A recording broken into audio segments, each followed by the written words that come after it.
actually Mother? No, he's Doogie. And he always will be. No, I like Jared Leto. And he's actually got a band out now. And I went and saw him with one of my friends recently, and they got like one hit song. And we go, and he gets to the chorus of this one hit song, and then he puts the mic out like, all right, sing it. And my fat friend is singing along and dancing and having a good time, but I was sitting there with my arms crossed all pissed off. And finally he says, you know, when it gets over, he says, what, are you not having a good time? And I'm like, no, I didn't pay $60 to hear your fat ass singing. Somebody tell that bastard to step up to the mic. I messed that joke up. No, but to be honest with you, you see rock stars and stuff do that all the time. They put the mic out and let the crowd sing. But that would be like me being up here, being like, so I'm hip deep in an orangutan. He starts humming the Mexican national anthem while drawing on an Etch-a-Sketch. All right, you guys take this one home. One more time!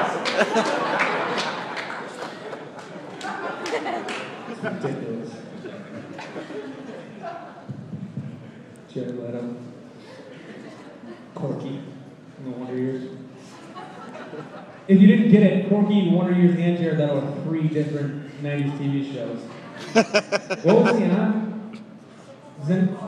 So-Called Life. Claire Danes. Not hot.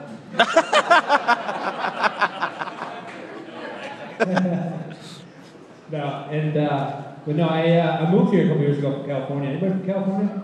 Or Manitoba? Who's that back there? Is that Kelly? Kelly, where are you from in California? LA, never heard of it. You're a liar. No, but that makes us cooler than everybody else in the room. Woo! No, but living out there turned me into a real dick. I'm a lot, and not like the dicks we have here that are like I'm cold and miserable dicks. It's I'm more tan and better looking than you dick. Even though I'm not, but I've become a lot more straightforward with people. You know, I say and do the first thing that pops into my head. I speak my mind. I was on a date a couple months back with a girl at a movie theater. I'm old-fashioned, whatever. No big deal. And the seats in this movie theater, they lean back, but they're on like a spring. So the whole time I'm squirming around, trying to get comfortable. And finally she turns to me and says, Just, why are you so antsy? What I should have said is this darn seat is bugging the heck out of me, but all that came out was I'm working on the best angle from which to shove my tongue down your throat.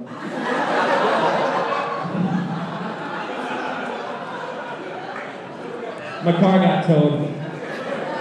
What a bunch of horseshit that is. Car tow companies. I'm sorry if you work for one, but F you. I went and picked it up. The girl at the counter said it'd be $205.74. I said, $205.74? Are you insane? And she said maybe you shouldn't have parked that way. And she was probably right. But I paid. I got in the car and I got home. And there, I look over in the passenger seat, and there's a set of Honda Civic keys. I was like, I don't know anybody who drives a Honda Civic. So I called the tow truck company, and I said, same girl, picked up the phone. I said, you're not going to believe what I just found in my car. She said, oh, thank goodness you found my keys. And what I should have said was, yeah, I'll drop them off on my way back to work. No. I said, you're lucky, cold bitch. They're on sale for $205.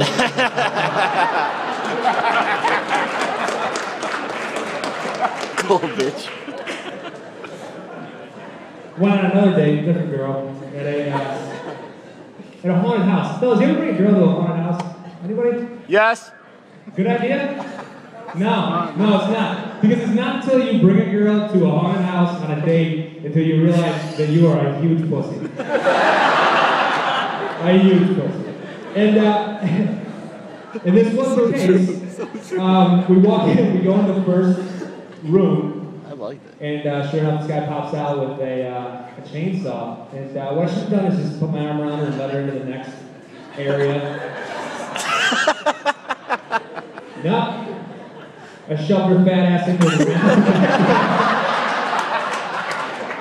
And that's kind of a true story. That's kind of a true story. And I told that joke with the girl in the audience one time, and she came up after and she's like, "Is that joke about me?" I was like, "Well, sort of." And she said, "Well, I'm not fat." And I said, "Tell that to that Jason Voorhees son of a bitch. He dropped like a sack of potatoes."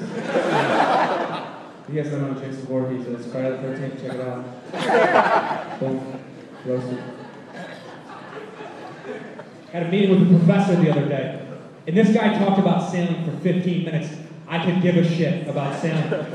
But I listened intently to every word out of his mouth, because that's the respectful thing to do. I listened to every word. I sat there and I was intent. What's the word I'm looking for? Intently listening to every word that came out of his mouth. And then it was my turn to talk. And I started talking about my grades. And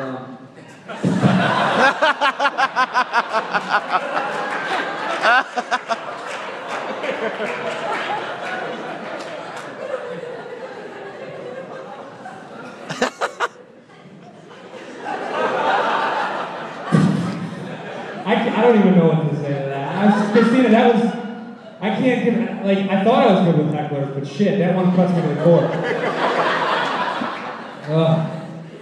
No, but then it's my turn to talk. And I start talking about grades and things like that, and he leans back and he yawns. And for some reason, I was offended. And I shouldn't have been.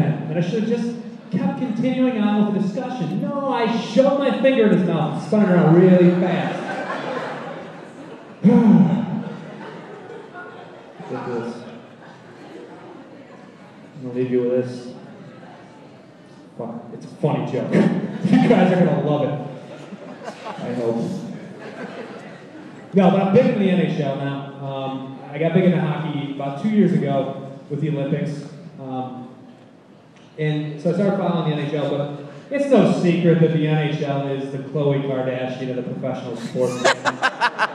It really isn't. Stop, that's so mean. She's with Lamar. She still looks like a foot.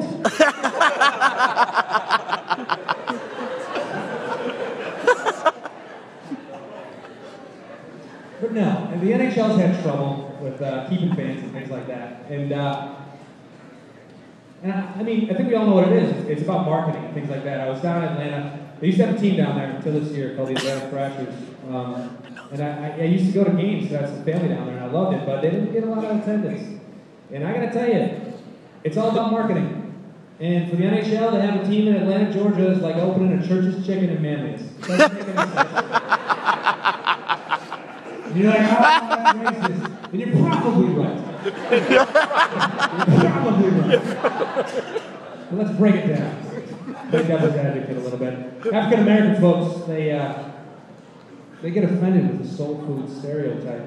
But that doesn't make a lot of sense to me. It's like, oh my goodness, you stereotypically like delicious foods. Oh my goodness, you're stereotypically good dancers. Among other awesome physical attributes.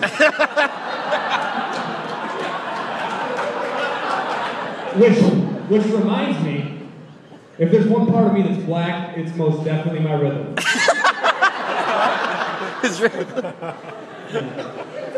So it's kind of like if white, middle-class, stand-up comics / med students in their mid-20s with black rhythm